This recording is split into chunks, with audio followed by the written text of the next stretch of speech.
श्रीमद्भागवत महापुराण तृतीय स्कंध। हिरण्याक्ष के साथ वराह भगवान का युद्ध।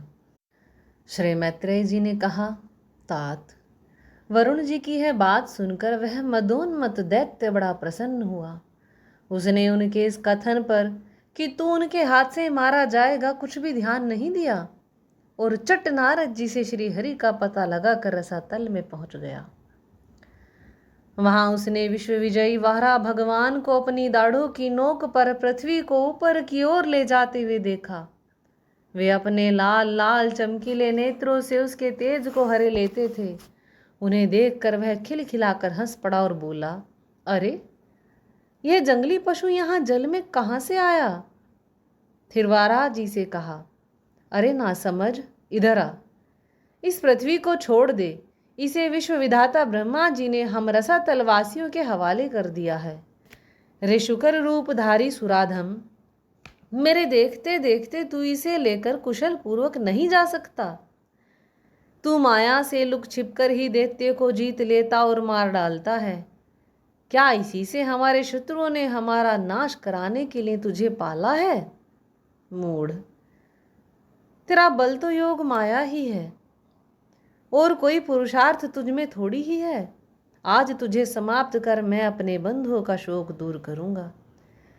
जब मेरे हाथ से छूटी हुई गदा के प्रहार से सिर फट जाने के कारण तू मर जाएगा, तब तेरी आराधना करने वाले जो देवता और ऋषि हैं वे सब भी जड़ कटे हुए वृक्षों की भांति स्वयं ही नष्ट हो जाएंगे। हिरण्याक्ष भगवान को दुर्वचन बाणों से छेदे जा रहा था, परंतु उन्होंने दांत की नोक पर स्थित पृथ्वी को भयभीत देखकर वह चोट सह ली और जल से उसी प्रकार बाहर निकल आए जैसे ग्राह की चोट खाकर हथनी सहित गजराज। जब उसकी चुनौती का कोई उत्तर न देकर वे जल से बाहर आने लगे, तब ग्राह जैसे गज का पीछा करता है उसी प्रकार पीले केश और तीखी दाढ़ों वाले उस दैत्य ने उनका पीछा किया तथा वज्र के समान कड़क कर वह कहने लगा, तुझे भागने में लज्जा नहीं आती? सच है, असत पुरुषों के लिए कौन सा काम न करने योग्य है। भगवान ने पृथ्वी को ले जाकर जल के ऊपर व्यवहार योग्य स्थान में रख दिया और उसमें अपनी आधार शक्ति का संचार किया। उस समय हिरण्याक्ष के सामने ही ब्रह्मा जी ने उनकी स्तुति की और देवताओं ने फूल बरसाए। तब श्री हरि ने बड़ी भारी गदा लिए अपने पीछे आ रहे हिरण्याक्ष से, जो सोने के आभूषण और अद्भुत कवच धारण किए था तथा अपने कटु वाक्यों से उन्हें निरंतर मर्माहत कर रहा था, अत्यंत क्रोध पूर्वक हंसते हुए कहा। श्री भगवान ने कहा, अरे सचमुच ही हम जंगली जीव हैं जो तुझ जैसे ग्राम सिंहों को ढूंढते फिरते हैं। दुष्ट वीर पुरुष तुझ जैसे मृत्यु पाश में बंधे हुए भागे जीवों की आत्मशलाघा पर ध्यान नहीं देते। हाँ, हम रसातलवासियों की धरोहर चुरा कर और लज्जा छोड़कर तेरी गदा के भय से यहाँ भाग आए हैं। हम में ऐसी सामर्थ्य ही कहाँ कि तेरे जैसे अद्वितीय वीर के सामने युद्ध में ठहर सकें। फिर भी हम जैसे तैसे तेरे सामने खड़े हैं। तुझ जैसे बलवानों से बैर बांध कर हम जा भी कहाँ सकते हैं। तू पैदल वीरों का सरदार है, इसीलिए अब निशंक होकर उधेड़ बुन छोड़कर हमारा अनिष्ट करने का प्रयत्न कर और हमें मार कर अपने भाई बंधुओं के आंसू पोंछ। अब इसमें देर न कर। जो अपनी प्रतिज्ञा का पालन नहीं करता वह असभ्य है, भले आदमियों में बैठने लायक नहीं है। मैत्रेय जी कहते हैं, विदुर जी, जब भगवान ने रोष से उस दैत्य का इस प्रकार खूब उपहास और तिरस्कार किया, तब वह पकड़कर खेलाए जाते हुए सर्प के समान क्रोध से तिलमिला उठा। वह खींचकर लंबी लंबी सांसें लेने लगा। उसकी इंद्रियां क्रोध से क्षुब्ध हो उठी और उस दैत्य ने बड़े वेग से लपक कर भगवान पर गदा का प्रहार किया, किंतु भगवान ने अपनी छाती पर चलाई हुई शत्रु की गदा के प्रहार को कुछ टेढ़े होकर बचा लिया, ठीक वैसे ही जैसे योग सिद्ध पुरुष मृत्यु के आक्रमण से अपने को बचा लेता है। फिर जब वह क्रोध से होठ चबाता अपनी गदा लेकर बार बार घुमाने लगा, तब श्री हरि कुपित होकर बड़े वेग से उसकी ओर झपटे। सौम्य सभा विदुर जी, तब प्रभु ने शत्रु की दाईं भौं पर गदा की चोट की, किंतु गदा युद्ध में कुशल हिरण्याक्ष ने उसे बीच में ही अपनी गदा पर ले लिया। इस प्रकार श्री हरि और हिरण्याक्ष एक दूसरे को जीतने की इच्छा से अत्यंत क्रुद्ध होकर आपस में अपनी भारी गदाओं से प्रहार करने लगे। उस समय उन दोनों में ही जीतने की होड़ लग गई। दोनों के ही अंग गदाओं की चोट से घायल हो गए थे। अपने अंगों के घावों से बहने वाले रुधिर की गंध से दोनों का ही क्रोध बढ़ रहा था और वे दोनों ही तरह तरह के पैतरे बदल रहे थे। इस प्रकार गौ के लिए आपस में लड़ने वाले दो सांडों के समान उन दोनों में एक दूसरे को जीतने की इच्छा से बड़ा भयंकर युद्ध हुआ। विदुर जी, जब इस प्रकार हिरण्याक्ष और माया से वराह रूप धारण करने वाले भगवान यज्ञ मूर्ति पृथ्वी के लिए द्वेष बांध कर युद्ध करने लगे, तब उसे देखने के लिए वहां ऋषियों के सहित ब्रह्मा जी आए। वे हजारों ऋषियों से घिरे हुए थे।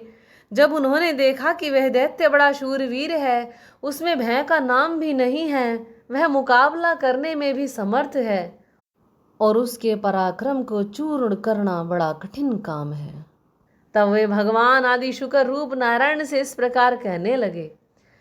श्री ब्रह्मा जी ने कहा, देव, मुझसे वर पाकर यह दुष्ट दैत्य बड़ा प्रबल हो गया है।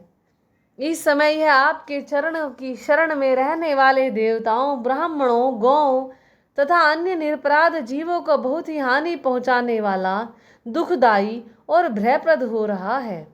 इसकी जोड़ का और कोई योद्धा नहीं है, इसीलिए यह महाकंटक अपना मुकाबला करने वाले वीर की खोज में समस्त लोकों में घूम रहा है।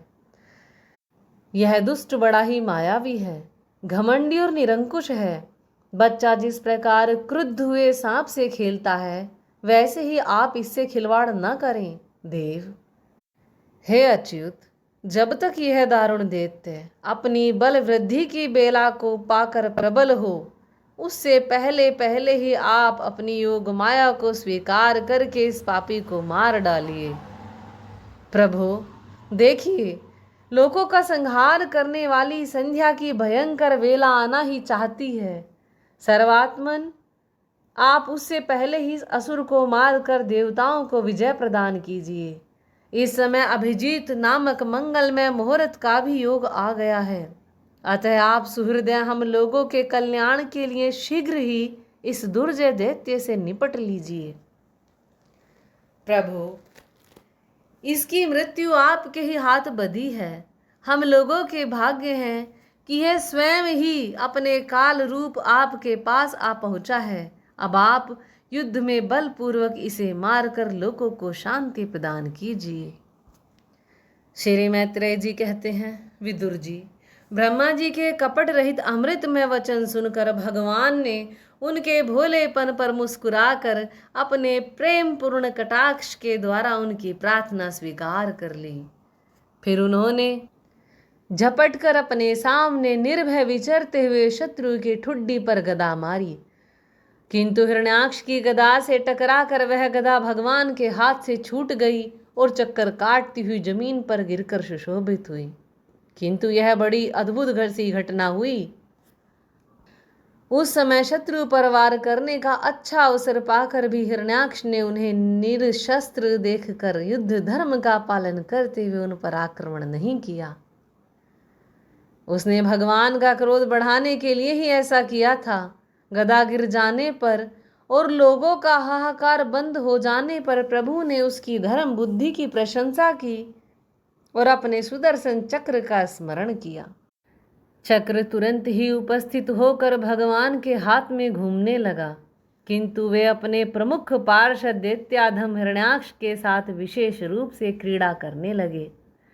उस समय उनके प्रभाव को न जानने वाले देवताओं के विचित्र वचन सुनाई देने लगे। प्रभु, आपकी जय हो, इसे और न खिलाइए, शीघ्र ही मार डालिए। जब हिरण्याक्ष ने देखा कि कमल दल लोचन श्री हरि उसके सामने चक्र लिए खड़े हैं, तब उसकी सारी इंद्रियां क्रोध से तिलमिला उठी और वह लंबी सांसें लेता हुआ अपने दांतों से होठ चबाने लगा। उस समय वह तीखी दाढ़ों वाला दैत्य अपने नेत्रों से इस प्रकार उनकी ओर घूरने लगा मानो वह भगवान को भस्म कर देगा। उसने उछल कर, ले अब तू नहीं बच सकता, इस प्रकार ललकारते हुए श्री हरि पर गदा से प्रहार किया। यज्ञ मूर्ति श्री वराह भगवान ने शत्रु के देखते देखते लीला से ही अपने बाएं पैर से उसकी वह वायु के समान वेग वाली गदा पृथ्वी पर गिरा दी और उससे कहा, अरे दैत्य, तू मुझे जीतना चाहता है, इसीलिए अपना शस्त्र उठा ले और एक बार फिर वार कर। भगवान के इस प्रकार कहने पर उसने फिर गदा चलाई और बड़ी भीषण गर्जना करने लगा। गदा को अपनी ओर आते देखकर भगवान ने जहां खड़े थे वहीं से उसे आते ही अनायास इस प्रकार पकड़ लिया जैसे गरुड़ सांपिन को पकड़ ले। अपने उद्यम को इस प्रकार व्यर्थ हुआ देख उस महादैत्य का घमंड ठंडा पड़ गया और उसका तेज नष्ट हो गया। अब की बार भगवान के देने पर उसने उस गदा को लेना न चाहा, किंतु जिस प्रकार कोई ब्राह्मण के ऊपर निष्फल अविचार करे, मूठ आदि चलाए, वैसे ही उसने श्री यज्ञ पुरुष पर प्रहार करने के लिए एक प्रज्वलित अग्नि के समान लपलपाता हुआ त्रिशूल लिया। महाबली हिरण्याक्ष का अत्यंत वेग से छोड़ा हुआ वह तेजस्वी त्रिशूल आकाश में बड़ी तेजी से चमकने लगा। तब भगवान ने उसे अपनी तीखी धार वाले चक्र से इस प्रकार काट डाला जैसे इंद्र ने गरुड़ जी के छोड़े हुए तेजस्वी पंख को काट डाला था। भगवान के चक्र से अपने त्रिशूल के बहुत से टुकड़े हुए देखकर उसे बड़ा क्रोध हुआ। उसने पास आकर उनके विशाल वक्ष स्थल पर, जिस पर श्री वत्स का चिन्ह सुशोभित है, कसकर घूंसा मारा और फिर बड़े जोर से गरज कर अंतर ध्यान हो गया। विदुर जी, जैसे हाथी पर पुष्पमाला की चोट का कोई असर नहीं होता, उसी प्रकार उसके इस प्रकार घूंसा मारने से भगवान आदि वराह तनिक भी टस से मस नहीं हुए। तब वह मायावी दैत्य मायापति श्री हरि पर अनेक प्रकार की मायाओं का प्रयोग करने लगा, जिन्हें देखकर सभी प्रजा बहुत डर गई और समझने लगी कि अब संसार का प्रलय होने वाला है। बड़ी प्रचंड आंधी चलने लगी, जिसके कारण धूल से सब ओर अंधकार छा गया। सब ओर से पत्थरों की वर्षा होने लगी, जो ऐसे जान पड़ते थे मानो किसी क्षेपण यंत्र से फेंके जा रहे हैं। बिजली की चमचमाहट और कड़क के साथ बादलों के घिर आने से आकाश में सूर्य, चंद्र आदि ग्रह छिप गए तथा उनसे निरंतर पीप, केश, रुधिर, विष्ठा, मूत्र और हड्डियों की वर्षा होने लगी। ऐसे ऐसे पहाड़ दिखाई देने लगे जो तरह तरह के अस्त्र शस्त्र बरसा रहे थे। हाथ में त्रिशूल लिए बाल खोले नंगी राक्षसियां दिखने लगीं। बहुत से पैदल घुड़सवार रथी और हाथियों पर चढ़े सैनिकों के साथ आतताई यक्ष राक्षसों का मारो मारो काटो काटो ऐसा अत्यंत क्रूर और हिंसा में कोलाहल सुनाई देने लगा। इस प्रकार प्रकट हुए उस आसुरी माया जाल का नाश करने के लिए यज्ञ मूर्ति भगवान वराह ने अपना प्रिय सुदर्शन चक्र छोड़ा। उस समय अपने पति का कथन स्मरण हो आने से दीति का हृदय सहसा कांप उठा। उसके स्तनों से रक्त बहने लगा। अपना माया जाल नष्ट हो जाने पर वह दैत्य फिर भगवान के पास आया। उसने उन्हें क्रोध से दबाकर चूर चूर करने की इच्छा से भुजाओं में भर लिया, किंतु देखा कि वे तो बाहर ही खड़े हैं। अब वह भगवान को वज्र के समान कठोर मुक्कों से मारने लगा। तब इंद्र ने जैसे वृतासुर पर प्रहार किया था, उसी प्रकार भगवान ने उसकी कनपटी पर एक तमाचा मारा। विश्व विजयी भगवान ने यद्यपि बड़ी उपेक्षा से तमाचा मारा था, तो भी उसकी चोट से हिरण्याक्ष का शरीर घूमने लगा। उसके नेत्र बाहर निकल आए और हाथ पैर और बाल छिन्न भिन्न हो गए और वह निष्प्राण होकर आंधी से उखड़े हुए विशाल वृक्ष के समान पृथ्वी पर गिर पड़ा। हिरण्याक्ष का तेज अब भी मलिन नहीं हुआ था। उस कराल दाढ़ों वाले दैत्य को दांतों से होठ चबाते हुए पृथ्वी पर पड़ा देख वहां युद्ध देखने के लिए आए हुए ब्रह्मादि देवता उसकी प्रशंसा करने लगे कि अहो, ऐसी अलभ्य मृत्यु किसको मिल सकती है। अपनी मिथ्या उपाधि से छूटने के लिए जिनका योगी जन समाधि योग के द्वारा एकांत में ध्यान करते हैं, उन्हीं के चरण प्रहार से उनका मुख देखते देखते इस दैत्यराज ने अपना शरीर त्यागा। ये हिरण्याक्ष और हिरण्याकशिपु भगवान के ही पार्षद हैं। इन्हें शापवश यह अधोगति प्राप्त हुई है। अब कुछ जन्मों में ये फिर अपने स्थान पर पहुंच जाएंगे। देवता लोग कहने लगे, प्रभु आपको बारंबार नमस्कार है। आप संपूर्ण यज्ञों का विस्तार करने वाले हैं तथा संसार की स्थिति के लिए शुद्ध सत्व में मंगल विग्रह प्रकट करते हैं। बड़े आनंद की बात है कि संसार को कष्ट देने वाला यह दुष्ट दैत्य मारा गया। अब आपके चरणों की भक्ति के प्रभाव से हमें भी सुख शांति मिल गई। श्री मैत्रेय जी कहते हैं, विदुर जी, इस प्रकार महापराक्रमी हिरण्याक्ष का वध करके भगवान आदि वराह अपने अखंड आनंद में धाम को पधार गए। उस समय ब्रह्मादि देवता उनकी स्तुति कर रहे थे। भगवान अवतार लेकर जैसी लीलाएं करते हैं और जिस प्रकार उन्होंने भीष्म संग्राम में खिलौनों की भांति महापराक्रमी हिरण्याक्ष का वध कर डाला, मित्र विदुर जी, वह सब चरित जैसा मैंने गुरुमुख से सुना था तुम्हें सुना दिया। सूत जी कहते हैं, शौनक जी, मैत्रेय जी के मुख से भगवान की यह कथा सुनकर परम भागवत विदुर जी को बड़ा आनंद हुआ। जब अन्य पवित्र कीर्ति और परम यशस्वी महापुरुषों का चरित्र सुनने से बड़ा ही आनंद होता है,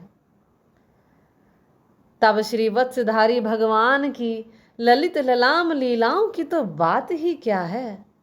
जिस समय ग्राह के पकड़ने पर गजराज प्रभु के चरणों का ध्यान करने लगे और उनकी हथनियां दुख से चिंगाड़ने लगी, उस समय जिन्होंने उन्हें तत्काल दुख से छुड़ाया और जो सब ओर से निराश होकर अपनी शरण में आए हुए सरल हृदय भक्तों से सहज में ही प्रसन्न हो जाते हैं, किंतु दुष्ट पुरुषों के लिए अत्यंत दुराराध्य हैं, उन पर जल्दी प्रसन्न नहीं होते।